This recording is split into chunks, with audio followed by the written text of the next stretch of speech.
ராசிக்கார நண்பர்களே, இந்த கடகராசி அப்படிங்கிறது ஒரு அற்புதமான ராசி. மனிதர்கள் அப்படின்னு ஒரு கடவுளால் பிறப்பிக்கப்பட்ட ஒரு முக்கியமான சில ஜீவராசிகளில் இந்த கடகராசி மட்டும் ஒரு ஜீவராசியாக தெரியும். மனிதன் மற்றவர்களுக்காக உழைக்கணும் அப்படிங்கிறத கற்றுக் கொடுக்குறதே இந்த கடகராசி தான். இந்த கடகராசி அப்படிங்கிறது ஒரு ஒரு வினோதமான ஒரு ராசி அப்படின்னு சொல்லலாம். மற்றவர்களுக்காகவே பிறந்து, மற்றவர்களுக்காகவே அவர்கள் நலனுக்காகவே வாழ்ந்து, தன்னுடைய தாய் தந்தையருக்கும் தன்னுடைய குடும்பத்திற்குமான நிம்மதியை மட்டுமே தேடி, அவங்களுக்கு என்ன தேவை, அவங்களுக்கு எது வேணும், அதை மட்டும் செஞ்சால் போதும் அப்படிங்கிற மாதிரி வாழ்ந்துட்டு இருக்கிற ராசி இந்த கடகராசி. ஆனால் இந்த கடகராசிக்கு கிடைச்சது என்னமோ பலன் என்ன அப்படின்னா, படாத கஷ்டப்பட்டுருப்பீங்க. வாழ்க்கையில் நீங்கள் படாத கஷ்டம் ஒன்று கூட இருக்காது. நிறைய கஷ்டப்பட்டுருப்பீங்க. லைஃப்பில் எக்கட்டான சூழ்நிலைகள் நிறைய சந்திச்சிருப்பீங்க. அடுத்து இதை பண்ணுமா அதை பண்ணுமா அப்படின்னு நிறைய இடத்துல நீங்கள் போய் மாட்டிட்டு முழித்த தருணங்கள் அதிகம். உங்களுக்கு யாராவது துணை இருப்பாங்களா அப்படின்னு கேட்டால் குடும்பமே உங்களுக்கு துணையாக நின்று இருக்காது. ஆனால் குடும்பத்துக்காக நீங்கள் நிறைய பண்ணியிருப்பீங்க. இந்த ராசி ஒரு மிகப்பெரிய ஒரு விசுவாசம் மிக்க ராசி அப்படின்னு சொல்லுவாங்க. ஒரு விஷயம் செஞ்சிங்கன்னா உங்களுக்கு விசுவாசமாக நிறையா விஷயம் செஞ்சு கொடுப்பாங்க. ஆனால் இந்த ராசியை பொறுத்த வரைக்கும் மற்றவர்களிடம் எப்படி எதிர்பார்த்து நிற்கிறார்களோ அது மாதிரி மற்றவங்க இவங்ககிட்ட நிற்கணும் அப்படின்னு நீங்கள் நினைக்கவே மாட்டீங்க. நீங்கள் போய் ஒருத்தர் கஷ்டமாக நிற்கிங்க அப்படின்னா அவங்க உங்கள்கிட்ட நிற்கணும்னு நினைக்க மாட்டீங்க. ஒரு வினோதமான ராசி.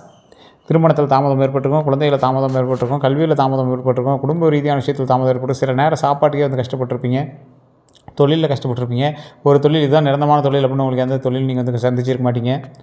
ஏன்னா இது உங்களுடைய ஜாதக ரீதியாக இல்லை, இது ராசி ரீதியாகவே உங்களுக்கு அந்த மாதிரி அடிப்படை. அதாவது நீர் தத்துவ ராசி அப்படின்னு சொல்லுவாங்க, வாட்டர் எலிமெண்ட் கொண்ட ராசி அப்படின்னு சொல்லுவாங்க. அப்படின்னா என்ன, அதிபதி சந்திரன். நீர் எந்த பக்கம் போனாலும் அதுக்கு தகுந்த மாதிரி செட் ஆகிக்கும், ஆனால் நிலையான ஒரு இடத்துல இருக்காது. அந்த மாதிரி தான் இந்த ராசி. ஸோ இந்த கடகம் அப்படிங்கிறது நீங்கள் கிணத்து தண்ணி இல்லை, ஒன்றே எவாப்ரேட் ஆகிருங்க, கொஞ்சம் சூடுபடுத்தினா அவங்க மேலே போயிடுவீங்க. ஸோ அந்த மாதிரி தான் கடல் தண்ணி மாதிரி நகர்ந்துகிட்டே இருப்பீங்க, அலை அடிச்சிட்டே இருக்கும். அந்த மாதிரி தான். ஸோ நீர் தத்துவ ராசினா அப்படி தான், நிறைய பேர் தெரியாத ஒரு விஷயம் தான். ஸோ இந்த ராசியை பொறுத்த வரைக்கும் சந்திரன் அப்படிங்கிறதுனால பாரம்பரிய ஜோதிடத்தில் சந்திரன் கொடுத்த சில அம்சங்கள் இருக்குது. மனம், உணர்வுகள், தாய்மை, குடும்பம், அன்பு, நினைவுகள், பாதுகாப்பு உணர்வு, மன அமைதி, இது எல்லாமே உங்களுக்கு சேர்ந்து வரும். கடகராசிக்காரனுடைய முக்கியமான இயல்பு அப்படின்னா அன்பும் பாசமும் நிறைந்த மனம் கொண்டவர்களாக இருப்பாங்க. குடும்பத்தை எல்லாவற்றிற்கும் மேலாக நினைப்பவர்களாக இருப்பாங்க. பிறருடைய உணர்வுகளை எளிதில் புரிந்து கொள்ளக்கூடிய நபர்களாக இருப்பாங்க. யாருக்கும் துன்பம் வரக்கூடாது அப்படின்னு நினைப்பாங்க. வெளியில் அமைதியாக இருந்தாலும் உள்ளுக்குள்ளே பல உணர்வுகளை வைத்திருப்பவர்களாக இருப்பாங்க. உறவுகளை மிகவும் மதிப்பாங்க. தங்களுக்கு பிடித்தவர்களுக்காக எதையும் செய்ய தயங்க மாட்டாங்க. பாதுகாப்பான வாழ்க்கையை உருவாக்க விரும்புவாங்க. ஆன்மீக நம்பிக்கை அதிகமாக இருக்கும். மனதில் இருப்பதை எல்லாரிடமும் பகிர்ந்து கொள்ள மாட்டாங்க. தற்போது கடகராசிக்காரர்களுக்கு மனதில் என்ன தெரியுமா தோணும்? இந்த காலகட்டத்தில் பல கடகராசிக்காரர்களோட மனதில் இருக்கிற இந்த விஷயந்தான், என் குடும்பம் நிம்மதியாக இருக்கணுங்க, நிம்மதியாக இருந்தே ஆகணும், நிம்மதியாக இருக்க வேண்டும் அப்படின்னு தான் உங்களோட மைண்ட் ஓடும். என் அன்பை ஏன் சிலர் புரிந்து கொள்ள மாட்டேங்கிறாங்க?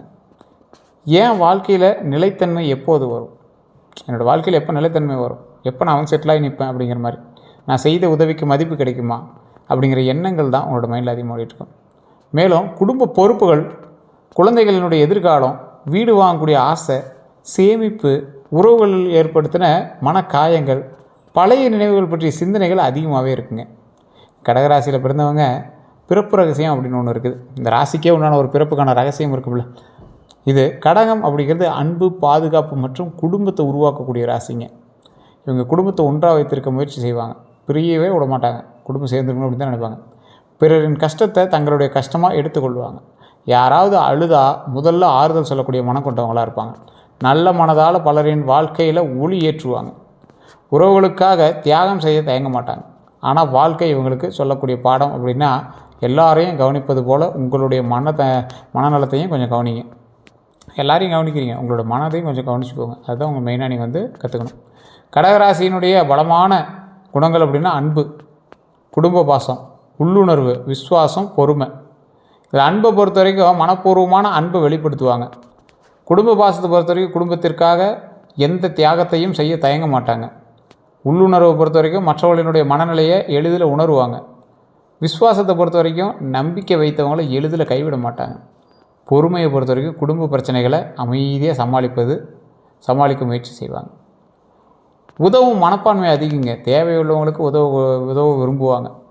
கடகராசிகளுடைய சவால்களும் சிலது இருக்குது. அதிகமாக உணர்ச்சி வசப்படுவது, ரொம்ப அதிகமாக உணர்ச்சி வசப்படுவாங்க. பழைய காயங்களை மறக்க முடியாமல் இருக்கிறது, எல்லாரையும் மகிழ்விக்க முயற்சிப்பது, மனதில் உள்ள கவலையை வெளியே சொல்லாமல் இருப்பது, தேவையில்லாமல் அதிகமாக யோசிப்பது, பிறர் சொல்வதை மனதில் வைத்து கொள்வது. சில நேரங்களில் என் நல்ல மனிதனை, என் நல்ல மனதை ஏன் சிலர் தவறாக பயன்படுத்துகிறாங்க அப்படிங்கிற கேள்வி உங்களோட எண்ணத்தில் வந்துக்கிட்டே இருக்கும்.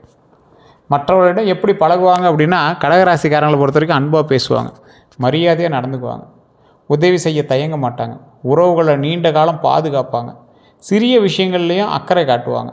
ஆனால் மனம் புண்பட்டால் அமைதியாக விலகிவிடுவாங்க. இதுதான் எங்களோட மிகப்பெரிய ஒரு கான்செப்டே. சின்னதாக புண்பட்டுச்சுன்னா கூட அமைதியாக விலகிடுவீங்க. மற்றவர்களை எப்படி பார்ப்பாங்க தெரியுமா? பலர் இவர்களை நல்ல மனம் கொண்டவராக பார்ப்பாங்க, குடும்ப பாசம் உள்ளவராக பார்ப்பாங்க, அமைதியானவராக பார்ப்பாங்க, நம்பகமானவராக பார்ப்பாங்க, கருணை உள்ளவராக பார்ப்பாங்க அப்படின்னு நினைப்பாங்க. ஆனால் சிலர் அதிக உணர்ச்சி வசப்படுபவங்க, ரொம்ப உணர்ச்சி வசம், தேவையில்லாமல் உணர்ச்சி வசம். அந்த இடத்துல நீங்கள் உணர்ச்சி வசம் பண்ணால் அவசியமே இல்லை. அதே போல் மனதில் வைத்து கொள்வாங்க. அதை அந்த விஷயத்தை நீங்கள் மைண்டில் வச்சுக்கிட்டு தான் இருக்கீங்க. ஆனால் அதனால் என்ன பலன்? இதை கொஞ்சம் யோசிங்க. அதே போல் ஏமாற்றங்களும் துரோகங்களும் உங்களோட வாழ்க்கையில் நடந்த மாதிரி வேறு யாருக்கும் நடந்தது இல்லை. அது அடித்து சொல்லலாம். அந்த அளவுக்கு நீங்கள் வந்து அவ்வளோ கஷ்டப்பட்டவங்க தான். கடகராசிக்காரர்கள் பொதுவாக பாதிக்கப்படக்கூடிய இடங்கள் அப்படின்னா உறவுகள், நண்பர்கள், பணம். இதுதான் மெயினான நீங்கள் வந்து பாதிக்கப்பட்ட இடம். ஸோ இந்த ஒரு விஷயத்தில் தான் உங்களுக்கு வந்து ரொம்ப வாட்டி வதக்கியிருக்கும். அதிக அன்பு கொடுத்ததுனால உறவுகள்கிட்ட துரோகத்தை அனுபவிச்சிருப்பீங்க. அதிக எதிர்பார்ப்பு வச்சதுனால உறவுகள்கிட்ட துரோகத்தை அனுபவிச்சிருப்பீங்க. இப்போ இந்த வீடியோவை பார்க்கும்போது கூட உங்கள் கண்ணில் தண்ணி வரலாம். ஆமாம் சார், நீங்கள் சொன்னது உண்மை தான், உறவுகளால் ரொம்ப கஷ்டப்பட்டோம் அப்படின்னு கூட உங்களுக்கு தோணும். நண்பர்கள் மூலமாக உண்மையான நட்பை நம்பியதால் நீங்கள் வந்து மாட்டியிருப்பீங்க, ரகசியங்களை பகிர்ந்ததால் மாட்டியிருப்பீங்க. பணத்தை பொறுத்த வரைக்கும் மனசை வைத்து உதவி செய்ததால் மாட்டியிருப்பீங்க, நம்பி பணம் கொடுத்ததால் மாட்டுவீங்க. எப்போது துரோகம் வரலாம் அப்படின்னா, எல்லாரையும் குடும்பம் போல் நினைக்கும் போது துரோகம் உங்களுக்கு வந்திருக்கும். ரகசியங்களை முழுமையாக பகிரும்போது துரோகம் வந்திருக்கும். உணர்ச்சி வசப்பட்டு முடிவெடுக்கும் போது துரோகங்களை பார்த்துருப்பீங்க. உறவினர்களை முழுமையாக நம்பும்போது துரோகத்தை பார்த்துருப்பீங்க. குடும்பத்தில் யார் உறுதுணை, யார் சவால் அப்படின்னா, உங்கள் அன்பை புரிந்து கொள்பவர்கள் உறுதுணை, அமைதியாக பேசுபவங்க உறுதுணை, குடும்ப ஒற்றுமையை விரும்புபவங்க ஒற்றுமை. ஸோ இது எல்லாமே உறுதுணையாக தான் இருக்குமே தவிர, சவால் அப்படின்னா உணர்ச்சியை மதிக்காதவங்க உங்களுக்கு சவாலாக இருப்பாங்க. அடிக்கடி விமர்சிக்கிறவங்க ரொம்ப சவாலாக இருப்பாங்க. உங்கள் நல்ல மனதை பயன்படுத்துபவர்கள் ரொம்ப சவாலாக இருப்பாங்க. கடகராசிக்கு ஏற்ற தொழில் ஏதாவது இருந்தால் சொல்லுங்கள் சார். எந்த தொழில் போனாலும் அங்கே இடிக்குது இங்கே இடிக்குது அப்படிங்கிறீங்க. ஸோ இந்த தொழில் ஏதாவது செட் ஆகுமா அப்படின்னு கேட்டிங்கன்னா, நல்லா சொல்கிறேன், நோட் பண்ணிக்கோங்க. ரியல் எஸ்டேட்டு, கட்டுமானம், இதெல்லாம் உங்களுக்கு ஓரளவுக்கு பரவாயில்லையாக இருக்கும். ஆனால் இப்போ நான் சொல்லக்கூடிய தொழிலில் கூட உங்களுக்கு ஓரளவுக்கு லேக் அடிக்கலாம். அதுக்கு காரணம் இன்னொன்று இருக்குங்கிறது ஞாபகம் வச்சுக்கோ. இப்போ நம்ம சொல்கிறது வந்து ஜாதக பலன் கிடையாது, ராசி பலன். இதுக்குள்ளே ஜாதக பலன் இருக்குது. ஜாதக பலத்தை பொறுத்த வரைக்கும் அதுக்குள்ளேயே வந்து மெயின்டைன் பண்ணுறது தான் ஜாதக பலன். அதே போல் ஹோட்டல் மற்றும் உணவகத்தில் கொஞ்சம் பார்த்துருக்குன்னு தொழில் உங்களுக்கு ஓரளவுக்கு அமையும். ஆனாலும் அந்த விஷயத்தில் உங்களுக்கு கொஞ்சம் கவனம் தேவை. அதே போல் மருத்துவம் சார்ந்த தொழில்களில் ரொம்ப கவனமாக இருக்கணும். அதே போல் நர்சிங்கு, ஆசிரியர் பணி, குழந்தைகள் பராமரிப்பு, விவசாயம், பால் மற்றும் பண்ணை, இந்த மாதிரி தொழிலெலாம் கொஞ்சம் பரவாயில்ல இருக்கும். இருந்தாலும் ரொம்ப எச்சரிக்கையாக இருக்க வேண்டிய ஒரு காலகட்டமாக இந்த காலகட்டம் இருக்குது. சரி, இதெல்லாம் ராசிக்கு ஓகே. இந்த கவுன்சிலிங்கு, சமூக சேவை, குடும்ப வியாபாரம், இதில் வந்து ராசிக்கு ஓகே. இருந்தாலும் உங்களுக்கு தனிப்படையான தசாபுத்தி, நேரம், இதுதான் வந்து உங்களுடைய கணக்கீடுகளை கணக்கிடும். ஸோ அப்போ நீங்கள் என்ன பண்ணணும் அப்படின்னா, உங்களுடைய ஜாதகத்தை செக் பண்ணுங்கள். பிறந்த நேரம், பிறந்த தேதி, பிறந்த ஊர், அதில் இருக்கக்கூடிய ஜாதகத்தை செக் பண்ணி அதுக்கு தகுந்த மாதிரி நீங்கள் பண்ணிங்க அப்படின்னா உங்களுடைய லைஃப் வந்து கண்டுபிடிச்சிக்கலாம். இனி தொழில் எப்படி இருக்கும் அப்படின்னா, பொதுவாக மெதுவாக ஆனால் உணர்ச்சியான உறுதியான வளர்ச்சி இருக்கும். குடும்ப ஆதரவால் முன்னேற்றம் உண்டாகுதுங்க. பழைய முயற்சிகளுக்கு நல்ல பலன் கிடைக்குது. புதிய வியாபார வாய்ப்புகள் கிடைக்குது. வீடு மற்றும் சொத்து தொடர்பான தொழிலில் முன்னேற்றம் கிடைக்குதுங்க. ஸோ இதை பொறுத்த வரைக்கும் நல்ல ஒரு முன்னேற்றமாக இருந்தாலும் இது எல்லாத்துக்கும் செட் ஆகுமா அப்படின்னு கேட்டால் கொஞ்சம் ஏறத்தாழ தான் இருக்கும். இது நீங்கள் எங்கே செக் பண்ணிக்கணும் அப்படின்னா, உங்களோட ஜாதகத்தை தான் செக் பண்ணணும். A to Z கம்ப்ளீட்டாக செக் பண்ணிக்கோங்க. உங்களுடைய லோக்கலில் இருக்கக்கூடிய ஜோதிடர் கொண்டு போய் உங்களோட பிறந்த தேதி, பிறந்த நேரம், பிறந்த ஊர் சொல்லிக் கொடுங்க. அது எந்த அளவுக்கு வந்து நீங்கள் சொல்கிறாங்கன்னு பாருங்கள். இல்லை சார் ஒன்றும் செட் ஆகலை அப்படின்னா கீழே ஒரு நம்பர் கொடுத்துருங்க. பிரபல ஜோதிடர் நம்பர் தான். கிட்டத்தட்ட 200 ஜோதிடர்களுக்கு மேலே இவர் வந்து குரு, அதாவது ஜோதிடம் கற்றுக் கொடுப்பாங்க பார்த்திங்களா, அந்த மாதிரி குரு. இவர் ஒரு 5 லாங்குவேஜில் ஜோதிடம் பார்ப்பார். கிட்டத்தட்ட இப்போ நீங்கள் பெருமையாக பேசிகிட்டு இருக்கக்கூடிய நிறைய பொலிட்டீஷியன்ஸ்க்கு ஜோதிடம் பார்த்து சொல்லக்கூடியவர். அவர் நம்பர் நான் கீழே கொடுத்துருக்கேன். நீங்கள் ட்ரை பண்ணி பாருங்கள், ஃபோன் மூலமாக பேசி பாருங்கள். உங்களுக்கு செட் ஆகுது அப்படின்னா நீங்கள் அவர்கிட்ட நீங்கள் ஒரு 5 நிமிஷத்துக்கு ஒரு தடவை கூட நீங்கள் கேட்க ஆரம்பிச்சுக்குவீங்க. சரி, இதை பண்ணலாம், அதை பண்ணலாம், இது பண்ணால் சக்ஸஸ் ஆகுமா, இந்த தொழிலில் லாபம் கிடைக்குமா, எந்த தொழில் லாபம் கிடைக்கும், இந்த மாதிரி பேச ஆரம்பிச்சுவீங்க. உங்களுக்கு அது ரொம்ப உறுதுணையாகவும் இருக்கும். உங்களுக்கு வேணும் அப்படின்னா கண்டிப்பாக அந்த நம்பருக்கு பயன்படுத்தி பாருங்கள். இது நீங்கள் உங்களுடைய ஐடியா பேசிஸில் நீங்கள் பண்ணலாம். இது நீங்கள் ப்ரொமோஷன் எடுத்தாலும் அது உங்களுடைய ஒரு விஷயந்தான். இந்த செய்வனை பழிக்குமா அப்படின்னு கேட்டால், கந்திஷ்டி இருக்குமா அப்படின்னு கேட்டால், பாரம்பரிய விஷயத்தின்படி உங்களுடைய குடும்ப மகிழ்ச்சியை பார்த்து சிலர் வந்து பொறாமப்படலாம். ஒவ்வொருத்தருடைய குடும்பம் வந்து பார்த்திங்கன்னா ஆன்மீக ரீதியான குடும்பமாக இருக்கும். இந்த ஆன்மீக ரீதியான குடும்பங்களை பொறுத்த வரைக்கும் அவங்களுடைய குடும்பமே வந்து காப்பாற்றிட்டு இருக்கும். அவங்களுடைய முன்னோர்கள் சாமி சொல்கிறவங்களா இருப்பாங்க, வாக்கு பார்க்குறவங்களா இருப்பாங்க, அவங்களுடைய குடும்பமே எங்களை காப்பாற்றிட்டு இருக்கும். ஸோ அதுபோல் சில முறைகள் வச்சுருப்பாங்க. அந்த வீடுகளில் எந்த ஒரு விஷயத்தினாலையும் எங்களை வந்து பாதிக்காது. அப்படி செய்வினை பலிக்குமா, அப்படி திருஷ்டி பலிக்குமா அப்படின்னு கேட்குறீங்களா, அது ஓரளவுக்கு குடும்பம் நல்லா இருக்கிறவங்களுக்கு, குடும்பத்தில் அந்த மாதிரி ஏற்கனவே ஆன்மீக ரீதியான சக்திகள் இருக்கிறவங்களுக்கு அது அவ்வளோ சீக்கிரம் பலிக்காது அப்படிங்கிறத உண்மை. அதே போல் கந்திஷ்டி குறித்து பலருக்கு பல நம்பிக்கைகள் உண்டு, சிலருக்கு இல்லை. செய்வினைகளை பொறுத்தும் உங்களுக்கு அந்த மாதிரி எந்த நம்பிக்கைகள் இல்லை அப்படிங்கிற விஷயத்தில் விட்டுருங்க. அப்படி இருக்கிறவங்க குலதெய்வத்தை போய் வழிபடுங்க. மன அமைதிக்காக இறை நம்பிக்கை ரொம்ப முக்கியம். நல்ல சிந்தனையை சிந்திங்க, தியானம் பண்ணுங்கள், உதவியாக இருக்கும். ரொம்ப சந்தேகமாக இருந்தால் கீழே ஒரு நம்பர் இருக்குது, அந்த நம்பருக்கு அவருக்கு ஃபோன் பண்ணி கேட்டிங்க அப்படின்னா உங்களுக்கு இருக்கா இல்லையா, அதன் மூலமாக ஏதாவது பிளாக் மேஜிக் ஏதாவது பண்ணியிருக்காங்களா, செய்வினைகள் மூலமாக வேறு ஏதாவது விஷயங்கள் நடந்திருக்கா, கந்திஷ்டி உங்களுக்கு இருக்கா இல்லையா அப்படின்னு A to Z ஜாதகத்தை வச்சு சொல்லிடுவார். அதே போல் நல்ல நேரம் எப்போ ஆரம்பிக்கும் அப்படின்னா, பல விஷயங்கள்னால நீங்கள் நல்ல நேரத்தை ஈஸியாக கணிக்க முடியும். பழைய மனக்கவலைகளை விட்டு அதை நீங்கள் விலகுனீங்க அப்படின்னா ஒரு நல்ல ஒரு நேரம் ஆரம்பிக்குது. தன்னம்பிக்கையை வளர்த்து கொள்ளும்போது நல்ல நேரம் ஆரம்பிக்குது. புதிய வாய்ப்புகளை ஏற்றுக்கொள்ளும் போது நல்ல நேரம் ஆரம்பிக்குது. குடும்ப ஒற்றுமையை வலுப்படுத்தும் போது நல்ல நேரம் ஆரம்பிக்குது. இந்த நல்ல நேரம் ஆரம்பிக்கும் போது நீங்கள் அதுக்கு தகுந்த மாதிரி நீங்கள் உங்களுடைய மூவ்மெண்ட்டை மூவ் பண்ண ஆரம்பிங்க.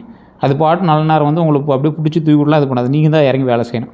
அதே போல் அதிர்ஷ்ட நிறங்கள் பாரம்பரியமாக வெள்ளை, வெள்ளி நிறம், இளநீலம், முத்து நிறம், சந்திரனோட தொடர்புடைய நிறங்களாக கருதப்படுதுங்க. இதில் அதிர்ஷ்ட எண்கள் அப்படின்னா 2, 7 அதிர்ஷ்ட எண்ணாக சொல்லப்படுது.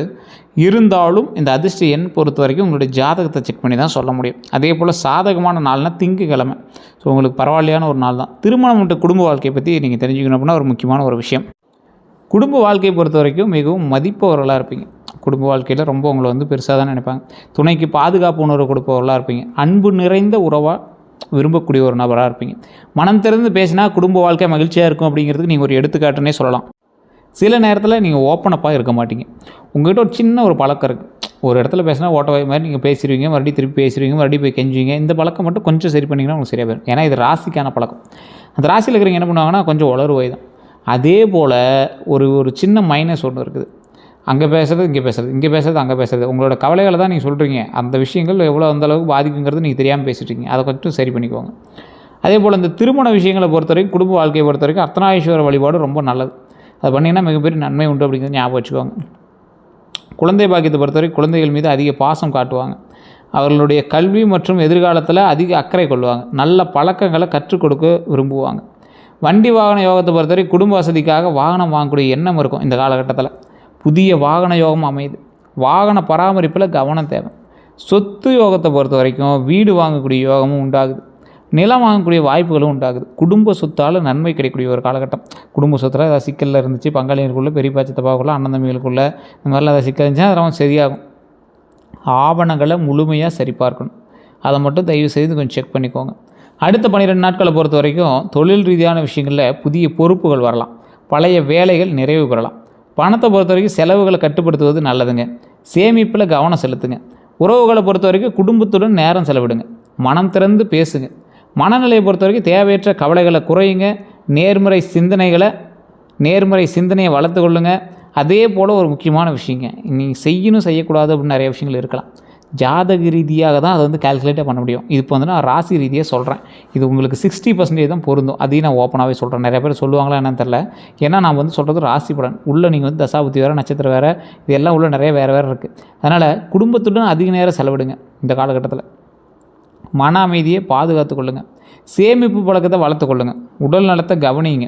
புதிய வாய்ப்புகளை தைரியமாக ஏற்றுக்காங்க. அதுதான் உங்களுக்கு முக்கியமான ஒரு விஷயம். இந்த தடவை புதிய வாய்ப்புகள் வரும். அந்த வாய்ப்புகளை தைரியமாக ஏற்றுக்கோங்க. புதிய வாய்ப்புகள்னால் ஏதாவது திடீர்னு ஒரு 50 lakhs ஒரு அமௌண்ட் கட்ட சொன்னாங்க சார், நல்ல வாய்ப்பாக இருக்குது, மைண்டில் அப்படி தான் தோணுது, அதில் இருந்த ஒரு 2-3 பேர் கேன்வாஷ் பண்ணாங்க, அவங்க சொல்கிறதெல்லாம் பார்த்தா சரியாக தெரியுது, இப்படிலாம் போய் மாட்டிக்காதீங்க. ரொம்ப இன்வால்வ் பண்ணி பாருங்கள், செக் பண்ணுங்கள். அதே போல் இந்த அமௌண்ட்டை பற்றி அதீத முதலீடுகள்லாம் யோசித்து பண்ணணும். இந்த டைமில் அதீத முதலீடுகள் போட்டிங்கன்னா மாற்றத்துக்கான வாய்ப்புகளும் உண்டு. அதே போல் குடும்பத்தோடு அதிக நேரம் செலவிடுங்க. அது நல்லதாக அமைதும் அப்படிங்கிறது ஒரு முக்கியமான விஷயமா இருக்குது. குடும்பத்துக்கு இப்போ பரவாயில்லையா இருக்குது. மன அமைதியை பாதுகாத்து கொள்ளுங்கள். சேமிப்பு பழக்கத்தை வளர்த்துக்காங்க. உடல் நலத்தை கவனிங்க. அதுதான் மெயினான ஒரு விஷயம். புதிய வாய்ப்புகளை தைரியமாக ஏற்றுக்காங்க. செய்யக்கூடாதது அப்படின்னா பழைய காயங்கள் நினைத்து வாழ்வது. பழைய காயங்கள் நினச்சி வாழ்கிறத தயவுசெய்து அவாய்ட் பண்ணிக்கோங்க. அதை மட்டும் செய்யவே செய்யாதீங்க. அனைவரையும் உடனே நம்புறதை தயவுசெய்து மாற்றிக்கோங்க. உணர்ச்சி வசப்பட்டு முடிவெடுக்கிறதையும் தயவுசெய்து மாற்றிக்கோங்க. மனதில் வைத்துக்கொண்டு வருந்துவதையும் மாற்றிக்கோங்க. தேவையற்ற செலவுகள் செய்வது தவிர்த்துக்கோங்க. பரிகாரங்கள் அப்படின்னா பாரம்பரிய நம்பிக்கைகளின் அடிப்படையில் திங்கட்கிழமை சிவபெருமான் அல்லது அம்பாள் வழிபாடு, ஸோ திங்கக்கிழமை இந்த சிவபெருமானும் அம்பாள் வழிபாடு பண்ணிங்க அப்படின்னா மிகப்பெரிய நன்மை நடக்குது. அது நிறைய ராசிக்காரங்களும் தெரியல. திங்கக்கிழமை வழிபாடு ரொம்ப ஒரு அற்புதமான ஒரு வழிபாடு. அம்மன் கோயில் தரிசனம், எந்த அம்மன் கோயிலாக இருந்தாலும் சரி, பக்கத்தில் மாரியம்மன் கோயில் இருக்குது, ஏதோ ஒரு அம்மன் கோயில் இருக்குன்னா அங்கே போய் வழிபடுங்க, ரொம்ப நல்லதுங்க. பால் அபிஷேகம் செய்கிறது ரொம்ப நல்லது. கோவில் மரபுகளுக்கு ஏற்ப அன்னதானம், நீர்தானம், பெற்றோருக்கு மரியாதை செலுத்துறது, இதெல்லாம் ரொம்ப நல்லதுங்க. தினமும் சில நிமிடங்கள் தியானம் செய்தால் மிகப்பெரிய நன்மை உண்டாகும் அப்படிங்கிறத ஞாபகம் வச்சுக்கோங்க.